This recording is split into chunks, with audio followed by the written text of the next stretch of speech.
Chapter 4. The crypto door beeped once, waking Susan from her depressing reverie.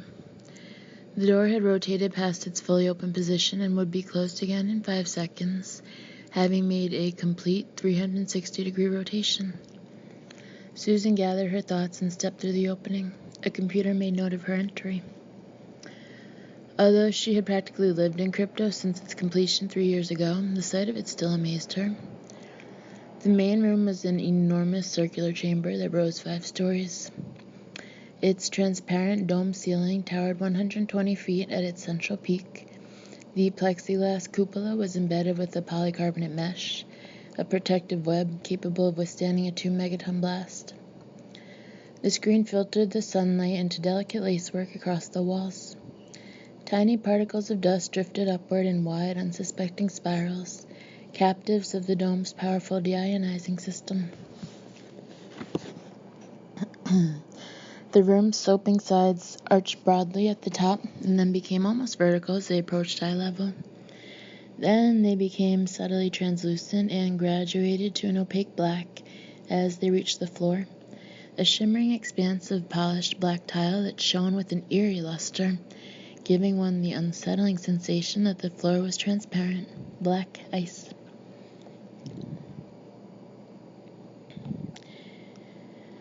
Pushing through the center of the floor, like the tip of a colossal torpedo, was the machine for which the dome had been built.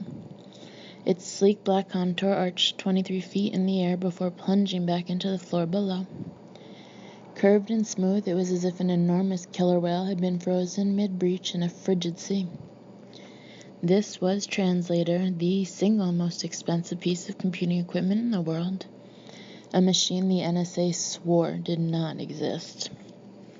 Like an iceberg, the machine hid 90% of its mass and power deep beneath the surface. Its secret was locked in a ceramic silo that went 6 stories straight down, a rocket-like hull surrounded by a winding maze of catwalks, cables, and hissing exhaust from the Freon cooling system. The power generators at the bottom droned in a perpetual low-frequency hum that gave the acoustics in crypto a dead, ghost-like quality. Translator, like all great technological advancements, had been a child of necessity. During the 1980s, the NSA witnessed a revolution in telecommunications that would change the world of intelligence reconnaissance forever. Public access to the internet. More specifically, the arrival of email. Criminals, terrorists, and spies had grown tired of having their phones tapped and immediately embraced this new means of global communication. Email had the security of conventional mail and the speed of the telephone. Since the transfers traveled through underground fiber optic lines and were never transmitted into the airwaves, they were entirely intercept-proof. At least that was the perception. In reality, intercepting email as it zipped across the internet was child's play for the NSA's techno-gurus. The internet was not the new home computer revelation that most believed. It had been created by the Department of Defense 3 decades earlier, an enormous network of computers designed to provide secure government communication in the event of nuclear war. The eyes and ears of the NSA were old internet pros. People conducting illegal business via email quickly learned their secrets were not as private as they thought.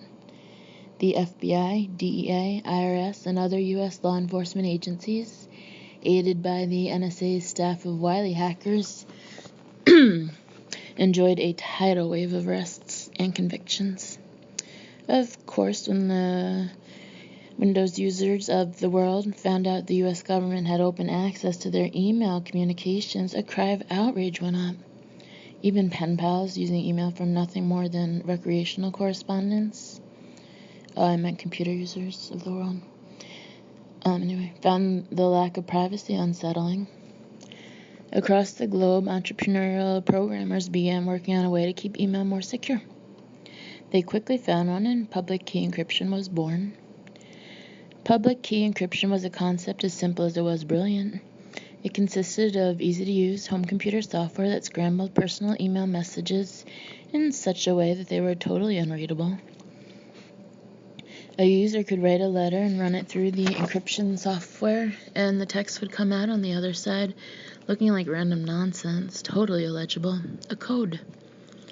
Anyone intercepting the transmission found only an unreadable garble on the screen.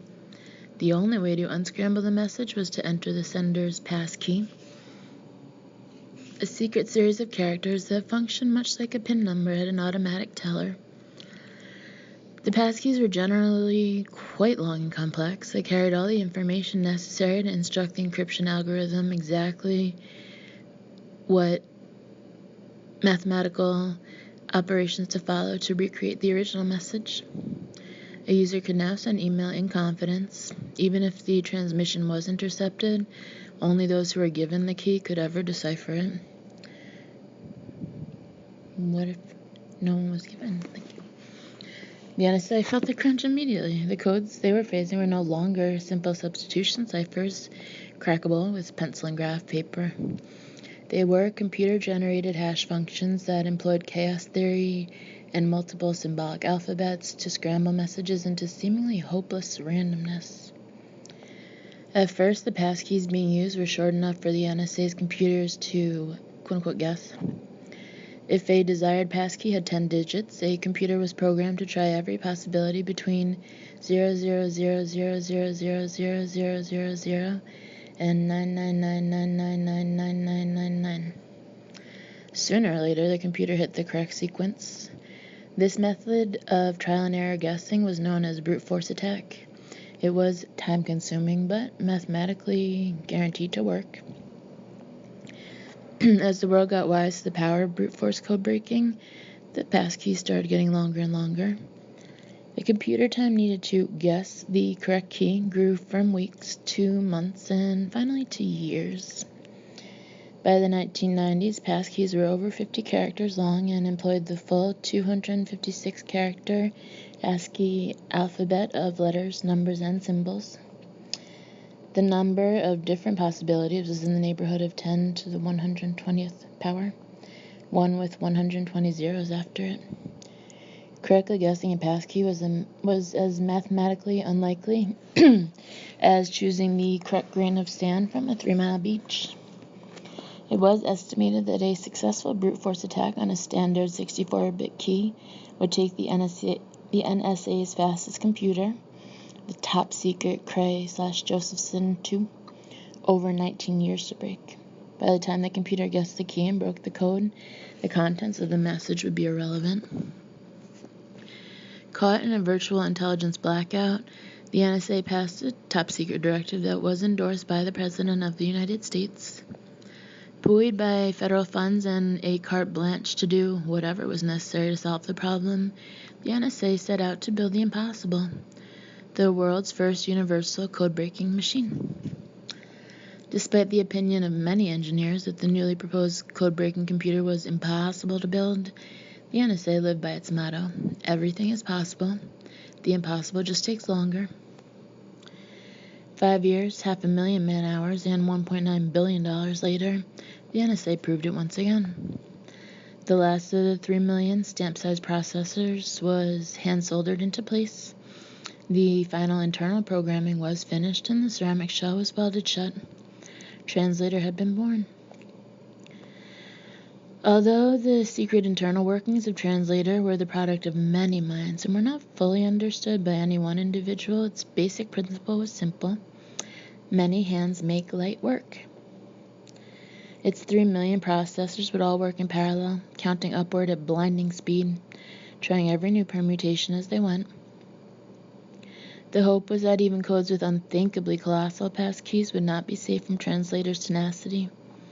This multi-billion-dollar masterpiece would use the power of parallel processing, as well as some highly classified advances in clear text assessment, to guess passkeys and break codes. It would derive its power not only from its staggering number of processors, but also from new advances in quantum computing, an emerging technology that allowed information to be stored as quantum mechanical states rather than solely as binary data, whatever. The moment of truth came on a blustery Thursday morning in October, the first live test. Despite uncertainty about how fast the machine would be, there was one thing on which the engineers agreed. If the processors all functioned in parallel, Translator would be powerful. The question was how powerful? The answer came 12 minutes later. There was a stunned silence from the handful in attendance when the printout sprang to life and delivered the clear text, the broken code. Translator had just located a 64-character key in a little over 10 minutes, almost a million times faster than the 2 decades it would have taken the NSA's second fastest computer. Led by the Deputy Director of Operations, Commander Trevor J. Strathmore, the NSA's Office of Production had triumphed. Translator was a success. In the interest of keeping their success a secret, Commander Strathmore immediately leaked information that the project had been a complete failure. All the activity in the crypto wing was supposedly an attempt to salvage their $2 billion fiasco. Only the NSA elite knew the truth. Translator was cracking hundreds of codes every day. With word on the street that computer-encrypted codes were entirely unbreakable, even by the all-powerful NSA, the secrets poured in. Drug lords, terrorists, and embezzlers alike, weary of having their cellular phone transmissions intercepted, were turning to the exciting new medium of encrypted email for instantaneous global communications.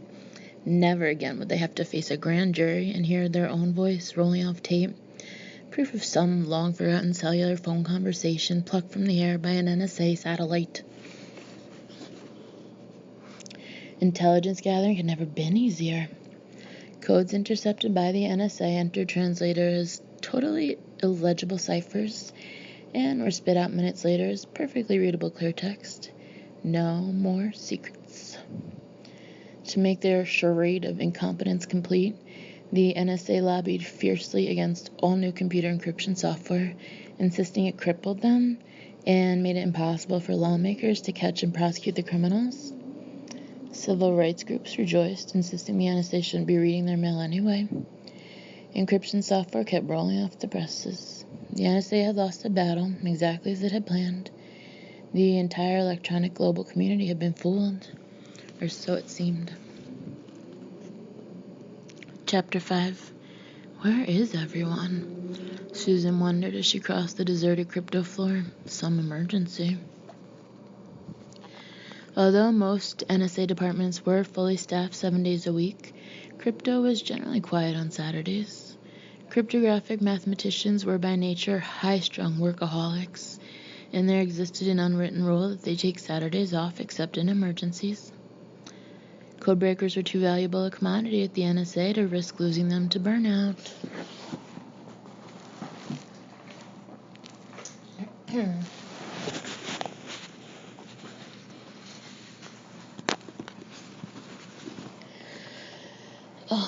As Susan traversed the floor, Translator loomed to her right. The sound of the generators 8 stories below sounded oddly ominous today. Susan never liked being in crypto during off hours. It was like being trapped alone in a cage with some grand futuristic beast. She quickly made her way toward the commander's office. Strathmore's glass-walled workstation, nicknamed the Fishbowl for its appearance when the drapes were open, stood high atop a set of catwalk stairs on the back wall of crypto. As Susan climbed the graded steps, she gazed upward at Strathmore's thick oak door. It bore the NSA seal, a bald eagle fiercely clutching an ancient skeleton key. Behind that door sat one of the greatest men she'd ever met. Commander Strathmore, the 56-year-old Deputy Director of Operations, was like a father to Susan. He was the one who'd hired her, and he was the one who'd made the NSA her home. When Susan joined the NSA over a decade ago, Strathmore was heading the Crypto Development Division, a training ground for new male cryptographers. Although Strathmore never tolerated the hazing of anyone, he was especially protective of his sole female staff member. When accused of favoritism, he simply replied with the truth. Susan Fletcher was one of the brightest young recruits he'd ever seen, and he had no intention of losing her to sexual harassment. One of the senior cryptographers foolishly decided to test Strathmore's resolve. One morning during her first year, Susan dropped by the new cryptographer's lounge to get some paperwork. As she left, she noticed a picture of herself on the bulletin board. She almost fainted in embarrassment. There she was, reclining on a bed and wearing only panties. As it turned out, one of the cryptographers had digitally scanned a photo from a pornographic magazine and edited Susan's head onto someone else's body. The effect had been quite convincing. Unfortunately for the cryptographer responsible, Commander Strathmore did not find the stunt even remotely amusing. 2 hours later, a landmark memo went out. Employee Carl Austin terminated for inappropriate conduct. From that day on, nobody messed with her. Susan Fletcher was Commander Strathmore's golden girl. But Strathmore's young cryptographers were not the only ones who learned to respect him. Early in his career, Strathmore made his presence known to his superiors by proposing a number of unorthodox and highly successful intelligence operations. As he moved up the ranks, Trevor Strathmore became known for his cogent, reductive analyses of highly complex situations. He seemed to have an uncanny ability to see past the moral perplexities surrounding the NSA's difficult decisions and to act without remorse in the interest of the common good. There was no doubt in anyone's mind that Strathmore loved his country. He was known to his colleagues as a patriot and a visionary, a decent man in a world of lies. In the years since Susan's arrival at the NSA, Strathmore had skyrocketed from head of crypto development to second in command of the entire NSA. Now only one man outranked Commander Strathmore there, Director Leland Fontaine, the mythical overlord of the Puzzle Palace, never seen, occasionally heard, and eternally feared. He and Strathmore seldom saw eye to eye, and when they met, it was like the clash of the titans. Fontaine was a giant among giants, but Strathmore didn't seem to care. He argued his ideas to the director with all the restraint of an impassioned boxer. Not even the President of the United States dared challenge Fontaine the way Strathmore did. One needed political immunity to do that, or, in Strathmore's case, political indifference. Susan arrived at the top of the stairs. Before she could knock, Strathmore's electronic door lock buzzed. The door swung open and the commander waved her in. "Thanks for coming, Susan. I owe you one." "Not at all," she smiled as she sat opposite his desk. Strathmore was a rangy, thick-fleshed man whose muted features somehow disguised his hard-nosed efficiency and demand for perfection. His gray eyes usually suggested a confidence and discretion born from experience, but today they looked wild and unsettled. "You look beat," Susan said. "I've been better," Strathmore said. "I'll say," she thought. Strathmore looked as bad as Susan had ever seen him. His thinning gray hair was disheveled, and even in the room's crisp air conditioning, his forehead was beaded with sweat. He looked like he'd slept in his suit. He was sitting behind a modern desk with 2 recessed keypads and a computer monitor at one end. It was strewn with computer printouts and looked like some sort of alien cockpit propped there in the center of his curtained chamber. "Tough week?" she inquired. Strathmore shrugged. "The usual. The EFF's all over me about civilian privacy rights again." Susan chuckled. The EFF, or Electronics Frontier Foundation, was a worldwide coalition of computer users who had founded a powerful civil liberties coalition aimed at supporting free speech online and educating others to the realities and dangers of living in an electronic world. They were constantly lobbying against what they called the Orwellian eavesdropping capabilities of government agencies, particularly the NSA. The EFF was a perpetual thorn in Strathmore's side. "Sounds like business as usual," she said. "So what's this big emergency you got me out of the tub for?" Strathmore sat a moment, absently fingering the computer trackball embedded in his desktop. After a long silence, he caught Susan's gaze and held it. "What's the longest you've ever seen Translator take to break a code?" The question caught Susan entirely off guard. It seemed meaningless. This is what he called me in for. Well, she hesitated. We hit a Coleman intercept a few months ago that took about an hour, but it had a ridiculously long key, 10,000 bits or something like that. Strathmore grunted. An hour, huh? What about some of the boundary probes we've run? Susan shrugged. Well, if you include diagnostics, it's obviously longer. How much longer? Susan couldn't imagine what Strathmore was getting at. Well, sir, I tried an algorithm last March with a segmented million-bit key, illegal looping functions, cellular automata, mana, the works. Translator still broke it. How long?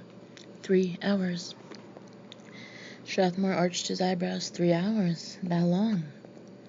Susan frowned, mildly offended. Her job for the last 3 years had been to fine-tune the most secret computer in the world. Most of the programming that made Translator so fast was hers. A million-bit key was hardly a realistic scenario. Okay, Strathmore said. So even in extreme conditions, the longest the code has ever survived inside Translator is about 3 hours? Susan nodded. Yeah, more or less. Strathmore paused as if afraid to say something he might regret. Finally, he looked up. Translator's hit something. He stopped. Susan waited. More than 3 hours? Strathmore nodded. She looked unconcerned. A new diagnostic? Something from the SysSec department? Strathmore shook his head. It's an outside file. Susan waited for the punchline, but it never came. An outside file? You're joking, right? I wish. I queued it last night around 11:30. It hasn't broken yet. Susan's jaw dropped. She looked at her watch and then back at Strathmore. It's still going? Over 15 hours? Strathmore leaned forward and rotated his monitor toward Susan. The screen was black except for a small yellow text box blinking in the middle. Time elapsed. 15 hours, 9 minutes, 33 seconds. Awaiting key. Susan stared in amazement. It appeared Translator had been working on one code for over 15 hours. She knew the computer's processors auditioned 30 million keys per second, 100 billion per hour. If Translator was still counting, that meant the key had to be enormous, over 10 billion digits long. It was absolute insanity. It's impossible, she declared. Have you checked for error flags? Maybe Translator hit a glitch and the run's clean. But the passkey must be huge. Strathmore shook his head. Standard commercial algorithm. I'm guessing a 64-bit key. Mystified, Susan looked out the window at Translator below. She knew from experience that it could locate a 64-bit key in under 10 minutes. There's got to be some explanation. Strathmore nodded. There is. You're not going to like it. Susan looked uneasy. Is Translator malfunctioning? Translator's fine. Have we got a virus? Strathmore shook his head. No virus. Just hear me out. Susan was flabbergasted. Translator had never had a code it couldn't break in under an hour. Usually the clear text was delivered to Strathmore's printout module within minutes. She glanced at the high-speed printer behind his desk. It was empty. Susan, Strathmore said quietly, this is going to be hard to accept at first, but just listen a minute. He chewed his lip. This code that Translator's working on, it's unique. It's like nothing we've ever seen before. Strathmore paused as if the words were hard for him to say. This code is unbreakable. Susan stared at him and almost laughed. Unbreakable? What was that supposed to mean? There was no such thing as an unbreakable code. Some took longer than others, but every code was breakable. It was mathematically guaranteed that sooner or later Translator would guess the right key. I beg your pardon? The code's unbreakable, he repeated flatly. Unbreakable? Susan couldn't believe the word had been uttered by a man with 27 years of code analysis experience. Unbreakable, sir? She said uneasily. What about the Bergovsky principle? Susan had learned about the Bergovsky principle early in her career. It was a cornerstone of brute force technology. It was also Strathmore's inspiration for building Translator. The principle clearly stated that if a computer tried enough keys, it was mathematically guaranteed to find the right one. The code's security was not that its passkey was unfindable, but rather that most people didn't have the time or equipment to try. Strathmore shook his head. This code's different. Different? Susan eyed him askance. An unbreakable code is a mathematical impossibility. He knows that. Strathmore ran a hand across his sweaty scalp. This code is the product of a brand new encryption algorithm, one we've never seen before. Now Susan was even more doubtful. Encryption algorithms were just mathematical formulas, recipes for scrambling text into code. Mathematicians and programmers created new algorithms every day. There were hundreds of them on the market: PGP, Diffie-Hellman, Zip, Idea, El-Gamal. Translator broke all of their codes every day, no problem. To Translator, all codes looked identical regardless of which algorithm wrote them. I don't understand, she argued. We're not talking about reverse engineering some complex function. We're talking brute force. PGP, Lucifer, DSA, it doesn't matter. The algorithm generates a key it thinks is secure, and Translator keeps guessing until it finds it. Strathmore's reply had the controlled patience of a good teacher. Yes, Susan, Translator will always find the key, even if it's huge. He paused a long moment. Unless... Susan wanted to speak, but it was clear Strathmore was about to drop his bomb. Unless what? Unless the computer doesn't know when it's broken the code. Susan almost fell out of her chair. What?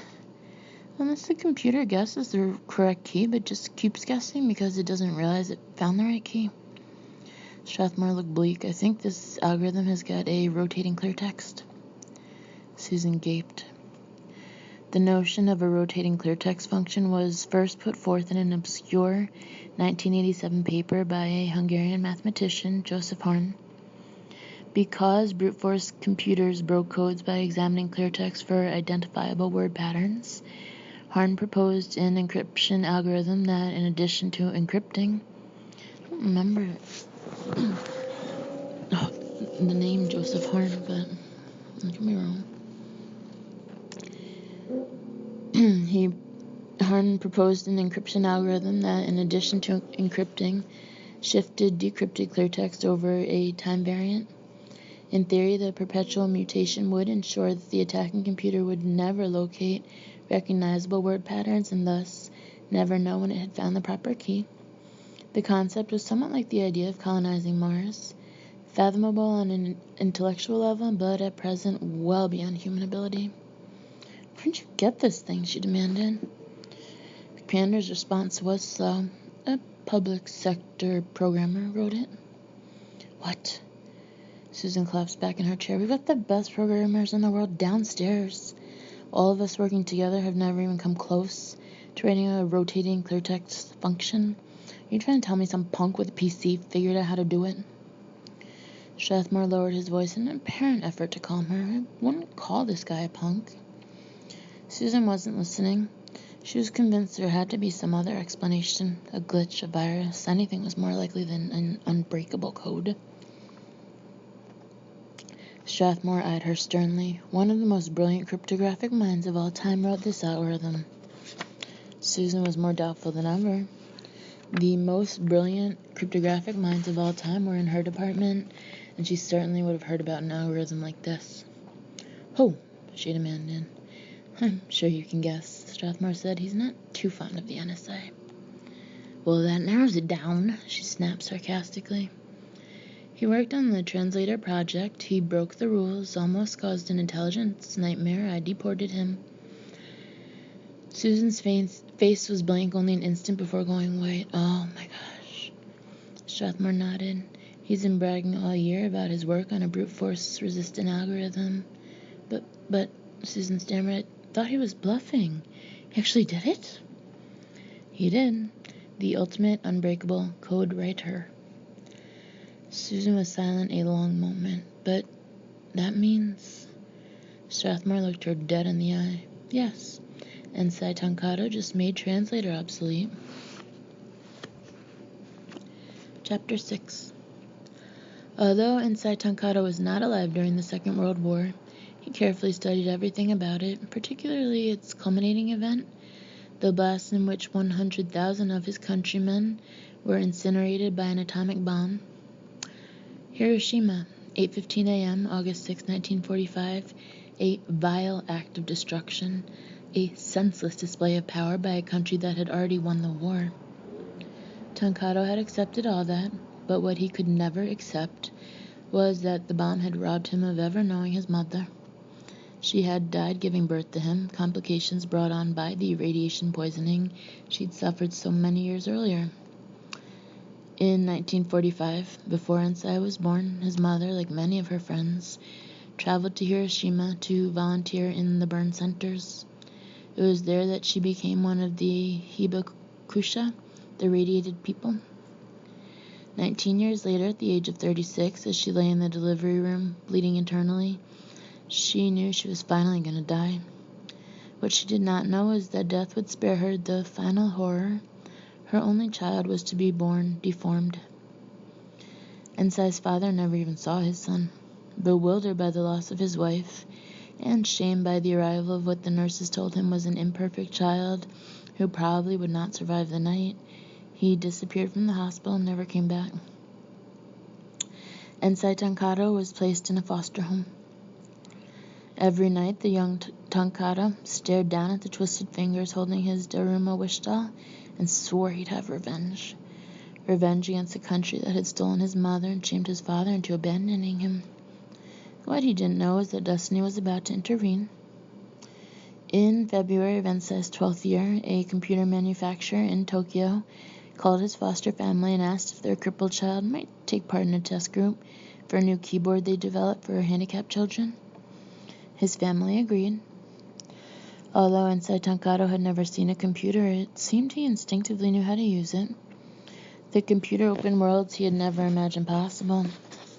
Before long, it became his entire life. As he got older, he gave classes, earned money, and eventually earned a scholarship to Doshisha University. Soon, Ensai Tankado was known across Tokyo as Fugusha Kisai, the crippled genius. Tankado eventually read about Pearl Harbor and Japanese war crimes. His hatred of America slowly faded. He became a devout Buddhist. He forgot his childhood vow of revenge. Forgiveness was the only path to enlightenment. By the time he was 20, Ensai Tankado was somewhat of an underground cult figure among programmers. IBM offered him a work visa and a post in Texas. Tankado jumped at the chance. 3 years later, he had left IBM, was living in New York, and was writing software on his own. He rode the new wave of public key encryption. He wrote algorithms and made a fortune. Like many of the top authors of encryption algorithms, Tankado was courted by the NSA. The irony was not lost on him. The opportunity to work in the heart of the government in a country he had once vowed to hate. He decided to go on the interview. Whatever doubts he had disappeared when he met Commander Strathmore. They talked frankly about Tankado's background, the potential hostility he might feel toward the U.S., his plans for the future. Tankado took a polygraph test and underwent 5 weeks of rigorous psychological profiles. He passed them all. His hatred had been replaced by his devotion to Buddha. 4 months later, Ensai Tankado went to work in the cryptography department of the National Security Agency. Despite his large salary, Tankado went to work on an old moped and ate a bag lunch alone at his desk instead of joining the rest of the department for prime rib and some vegetable in the commissary. The other cryptographers revered him. He was brilliant, as creative a programmer as any of them had ever seen. He was kind and honest, quiet, and of impeccable ethics. Moral integrity was of paramount importance to him. It was for this reason that his dismissal from the NSA and subsequent deportation had been such a shock. Tankado, like the rest of the crypto staff, had been working on the translator project with the understanding that, if successful, it would be used to decipher email only in cases pre-approved by the Justice Department. The NSA's use of Translator was to be regulated in much the same way the FBI needed a federal court order to install a wiretap. Translator was to include programming that called for passwords held in escrow by the Federal Reserve and the Justice Department in order to decipher a file. This would prevent the NSA from listening indiscriminately to the personal communications of law-abiding citizens around the globe. However, when the time came to enter that programming, the Translator staff was told there had been a change of plans. Because of the time pressures often associated with the NSA's anti-terrorist work, Translator was to be a freestanding decryption device whose day-to-day operation would be regulated solely by the NSA. Ensai Takahata was outraged. This meant the NSA would, in effect, be able to open everyone's mail and reseal it without their knowing. It was like having a bug in every phone in the world. Strathmore attempted to make Tankado see Translator as a law enforcement device, but it was no use. Tankado was adamant that it constituted a gross violation of human rights. He quit on the spot, and within hours violated the NSA's code of secrecy by trying to contact the Electronic Frontier Foundation. Tankado stood poised to shock the world with his story of a secret machine capable of exposing computer users around the world to unthinkable government treachery. The NSA had no choice but to stop him. Tankado's capture and deportation, widely publicized among online news groups, had been an unfortunate public shaming. Against Strathmore's wishes, the NSA damage control specialists, nervous that Tankado would try to convince people of Translator's existence, generated rumors that destroyed his credibility. Ensai Tankado was shunned by the global computer community. Nobody trusted a cripple accused of spying, particularly when he was trying to buy his freedom with absurd allegations about a U.S. code-breaking machine. The oddest thing of all was that Tankado seemed to understand. It was all part of the intelligence game. He appeared to harbor no anger, only resolve. As security escorted him away, Tankado spoke his final words to Strathmore with a chilling calm. "We all have a right to keep secrets," he'd said. "Someday I'll see to it we can." Chapter 7. Susan's mind was racing. Ensai Tankado wrote a program that creates unbreakable codes. She could barely grasp the thought. Digital Fortress, Strathmore said. That's what he's calling it. It's the ultimate counterintelligence weapon. If this program hits the market, every third grader with a modem will be able to send codes the NSA can't break. Our intelligence will be shot. But Susan's thoughts were far removed from the political implications of Digital Fortress. She was still struggling to comprehend its existence. She'd spent her life breaking codes, firmly denying the existence of the ultimate code. Every code is breakable, the Bergovsky principle. She felt like an atheist coming face to face with God. If this code gets out, she whispered, cryptography will become a dead science. Strathmore nodded. That's the least of our problems. Can we pay Tankado off? I know he hates us, but can't we offer him a few $1 million, convince him not to distribute? Strathmore laughed. A few million? Do you know what this thing is worth? Every government in the world will bid top dollar. Can you imagine telling the president that we're still cable snooping the Iraqis, but we can't read the intercepts anymore? This isn't just about the NSA, it's about the entire intelligence community. This facility provides support for everyone.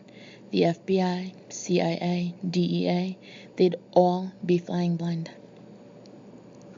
The drug cartel shipments would become untraceable. Major corporations could transfer money with no paper trail and leave the IRS out in the cold. Terrorists could chat in total secrecy. It would be chaos. The EFF will have a field day, Susan said, pale. The EFF doesn't have the first clue about what we do here, Strathmore railed in disgust. If they knew how many terrorist attacks we've stopped because we can decrypt codes, they'd change their tune. Susan agreed, but she also knew the realities. The EFF would never know how important Translator was. Translator had helped foil dozens of attacks, but the information was highly classified and would never be released.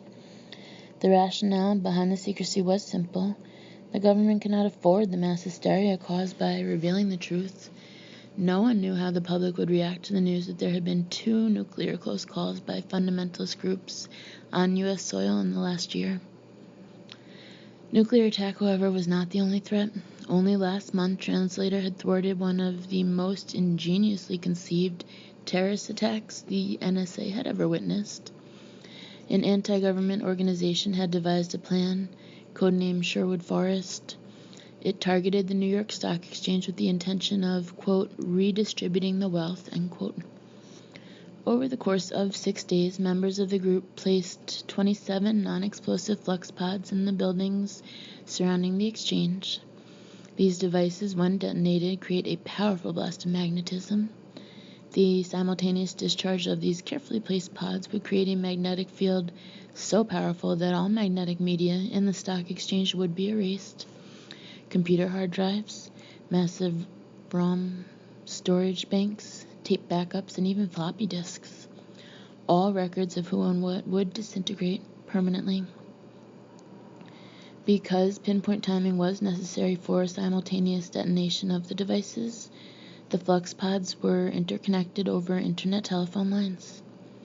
During the 2-day countdown, the pod's internal clocks exchanged endless streams of encrypted synchronization data. The NSA intercepted the data pulses as a network anomaly, but ignored them as a seemingly harmless exchange of gibberish. But after Translator decrypted the data streams, analysts immediately recognized the sequence as a network synchronized countdown. The pods were located and removed a full 3 hours before they were scheduled to go off. Susan knew that without Translator, the NSA was helpless against advanced electronic terrorism. She added the run monitor. It still read over 15 hours. Even if Tancado's file broke right now, the NSA was sunk. Crypto would be relegated to breaking less than 2 codes a day. Even at the present rate of 150 a day, there was still a backlog of files awaiting decryption. Tancado called me last month, Strathmore said, interrupting Susan's thoughts. Susan looked up. Tancado called you? He nodded. To warn me. Warn you? He hates you. He called to tell me he was perfecting an algorithm that wrote unbreakable codes. I didn't believe him. But why would he tell you about it? Susan demanded. Did he want you to buy it? No, it was blackmail. Things suddenly began falling into place for Susan. Of course, she said, amazed. He wanted you to clear his name. No, Strathmore frowned. Tancado wanted Translator. Translator? Yes. He ordered me to go public and tell the world we have Translator. He said if we admitted we can read public email, he would destroy Digital Fortress. Susan looked doubtful. Strathmore shrugged. Either way, it's too late now. He's posted a complimentary copy of Digital Fortress at his internet site. Everyone in the world can download it. Susan went white. He what? It's a publicity stunt, nothing to worry about. The copy he posted is encrypted. People can download it, but nobody can open it. It's ingenious, really. The source code for Digital Fortress has been encrypted, locked, shut. Susan looked amazed. Of course, so everyone can have a copy, but nobody can open it. Exactly. Tancado's dangling a carrot. Have you seen the algorithm? The commander looked puzzled. No, I told you it's encrypted. Susan looked equally puzzled. But we've got Translator. Why not just decrypt it? But when Susan saw Strathmore's face, she realized the rules had changed. Oh my gosh, she gasped, suddenly understanding. Digital Fortress is encrypted with itself? Strathmore nodded. Bingo. Susan was amazed. The formula for Digital Fortress had been encrypted using Digital Fortress. Tancado had posted a priceless mathematical recipe, but the text of the recipe had been scrambled, and it had used itself to do the scrambling. It's Bigelman's safe, Susan stammered in awe. Strathmore nodded. Bigelman's safe was a hypothetical cryptography scenario in which a safe builder wrote blueprints for an unbreakable safe. He wanted to keep the blueprints a secret, so he built the safe and locked the blueprints inside. Tancado had done the same thing with Digital Fortress. He protected his blueprints by encrypting them with the formula outlined in his blueprints. And the file in Translator, Susan asked. I downloaded it from Tankado's internet site like everyone else. The NSA is now the proud owner of the Digital Fortress algorithm. We just can't open it. Susan marveled at Ensei Tankado's ingenuity. Without revealing his algorithm, he had proven to the NSA that it was unbreakable. Strathmore handed her a newspaper clipping. It was a translated blurb from the Nikkei, Nikkei Shimbun, the Japanese equivalent of the Wall Street Journal, stating that the Japanese programmer Ensei Tankado had completed a mathematical formula he claimed could write unbreakable codes. The formula was called Digital Fortress and was available for review on the internet. The programmer would be auctioning it off to the highest bidder. The column went on to say that although there was enormous interest in Japan, the few U.S. software companies who had heard about Digital Fortress deemed the claim preposterous, akin to turning lead to gold. The formula, they said, was a hoax and not to be taken seriously. Susan looked up in auction. Strathmore nodded. Right now, every software company in Japan has downloaded an encrypted copy of Digital Fortress and is trying to crack it open. Every second they can't, the bidding price climbs. That's absurd, Susan shot back. All the new encrypted files are uncrackable unless you have Translator. Digital Fortress could be nothing more than a generic public domain algorithm, and none of these companies could break it. But it's a brilliant marketing ploy, Strathmore said. Think about it. All brands of bulletproof glass stop bullets, but if a company dares you to put a bullet through theirs, suddenly everybody's trying. So no, I don't remember that part of this in this book either. The bulletproof glass part. And there's a newspaper clipping that I have that says something about bulletproof, and it's permanently stuck in my head, and my mind would have connected the two, but I don't recall it ever having done that anyway. And the Japanese actually believe Digital Fortress is different, better than everything else on the market. Tankado may have been shunned, but everybody knows he's a genius. He's practically a cult icon among hackers. If Tankado says the algorithm's unbreakable, it's unbreakable. But they're all unbreakable as far as the public knows. Yes, Strathmore mused, for the moment. What's that supposed to mean? Strathmore sighed. 20 years ago, no one imagined we'd be breaking 12-bit stream ciphers, but technology progressed. It always does. Side note, I think that notion is called Moore's Law. End of side note. Software manufacturers assume at some point computers like Translator will exist. Technology is progressing exponentially, and eventually current public key algorithms will lose their security. Better algorithms will be needed to stay ahead of tomorrow's computers. And Digital Fortress is it? Exactly. An algorithm that resists brute force will never become obsolete, no matter how powerful code-breaking computers get. It could become a world standard overnight. Susan pulled in a long breath. God help us, she whispered. Can we make a bid? Strathmore shook his head. Tankado gave us our chance. He made that clear. It's too risky anyway. If we get caught, we're basically admitting that we're afraid of his algorithm. We'd be making a public confession, not only that we have Translator, but that Digital Fortress is immune. What's the time frame? Strathmore frowned. Tankado planned to announce the highest bidder tomorrow at noon. Susan felt her stomach tighten. Then what? The arrangement was that he would give the winner the passkey. The passkey? Part of the ploy. Everybody's already got the algorithm, so Tankado's auctioning off the passkey that unlocks it. Susan groaned. Of course. It was perfect, clean and simple. Tankado had encrypted Digital Fortress, and he alone held the passkey that unlocked it. She found it hard to fathom that somewhere out there, probably scrawled on a piece of paper in Tankado's pocket, There was a 64-character passkey that could end U.S. intelligence gathering forever. Susan suddenly felt ill as she imagined the scenario. Tancado would give his passkey to the highest bidder, and that company would unlock the Digital Fortress file. Then it probably would embed the algorithm in a tamper-proof chip, and within 5 years, every computer would come preloaded with the Digital Fortress chip. No commercial manufacturer had ever dreamed of creating an encryption chip because normal encryption algorithms eventually become obsolete. A chip. I don't remember that part either.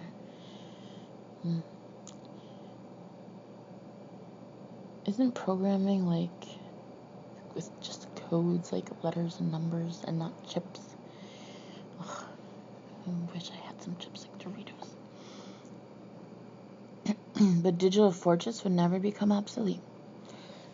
With a rotating clear text function, no brute force attack would ever find the right key. A new digital encryption standard. From now on until forever, every code unbreakable. Bankers, brokers, terrorists, spies, one world, one algorithm. Anarchy. What are the options? Susan probed. She was well aware that desperate times called for desperate measures, even at the NSA. We can't remove him if that's what you're asking. It was exactly what Susan was asking. In her years with the NSA, Susan had heard rumors of its loose affiliations with the most skilled assassins in the world, hired hands brought in to do the intelligence community's dirty work. Strathmore shook his head. Tancado's too smart to leave us an option like that. Susan felt oddly relieved. He's protected? Not exactly. In hiding? Strathmore shrugged. Tancado left Japan. He planned to check his bids by phone, but we know where he is. And you don't plan to make a move? No. He's got insurance. Tancado gave a copy of his passkey to an anonymous third party in case anything happened. Of course, Susan marveled, a guardian angel. And I suppose if anything happens to Tancado, the mystery man sells the key. Worse, anyone hits Tancado and his partner publishes. Susan looked confused. His partner publishes the key?